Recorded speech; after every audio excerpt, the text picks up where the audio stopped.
আমিও উপোস ছিলাম, এখানে উপোস থেকে করেছি পুজোর কাজকর্ম সব কিছু পুজো করেছি। দেখাতে পারিনি, ব্যস্ত যাচ্ছি, একটু দেরি হয়ে গেল। এই যে সাজানো হয়েছে, পাশে সব আছে,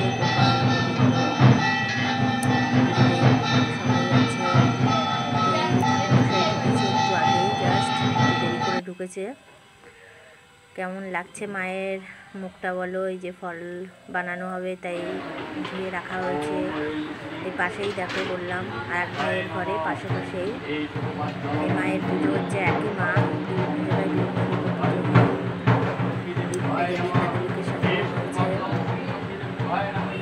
এপাশ আর ওপাশ একই বাড়িতে।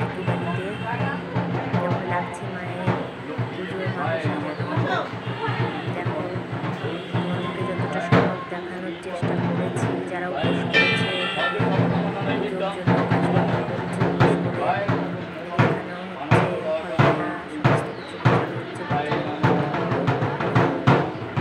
কেমন লাগছে একটু জানাবে।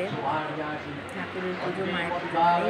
তো তোমাদের কেমন লাগে এই যে ঘরে পুজো হচ্ছে, এটা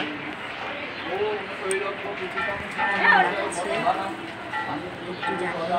মশাই পুজো বসে গেছে, ওই বাড়িতেও পুজো বসে গেছে, ঘরে পুজো চলছে। তার মাঝখানে আমি তোমাদেরকে একটু দেখানোর জন্য এই যে প্রথম ঘরে চলে এসেছি। আবার এবার রোগান করছি, এই যে নতুন বৌমা কিছুদিন আগে বিয়ে হয়েছে,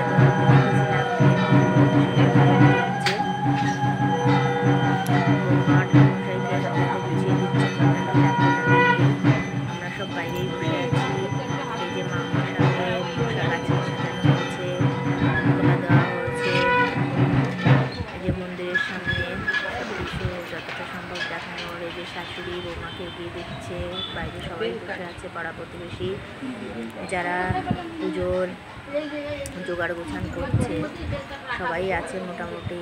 নাতি আছে, দিদারা আছে, সবাই বসে আছে।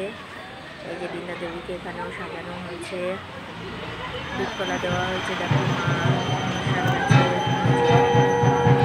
সাইডেও দুধকলা যারা দিয়েছে সবাই, পাড়ার সবাই তোমাদেরকে একটু দেখাচ্ছি। দেখো এই যে মায়ের পায়ের কাছে যেগুলো দেওয়া হয়েছে গাছের নিচে, চারি সাইড দিয়ে মনসা গাছের এটা। আর সাইডে দেখো এখানে সমস্ত দুধকলা পাড়ার সবাই যেখানে দিয়েছে সব এক জায়গায় দেওয়া হয়েছে। মন্দিরের পাশে ভেতরেও দেওয়া আছে, যেহেতু মন্দিরটা ছোট, জায়গা কম, এই জন্য মায়ের মনসার গাছের পাশে মাকে নিলবিল এই জায়গাটা দেওয়া হয় প্রতি বছরই। কেমন লাগছে বলো? একটু জানিও, ভালো লাগলে একটু লাইক কমেন্ট করো। চেষ্টা করি দৈনন্দিন জীবনের ছোটোখাটো কিছু মুহূর্তগুলো তোমাদের সামনে তুলে ধরার।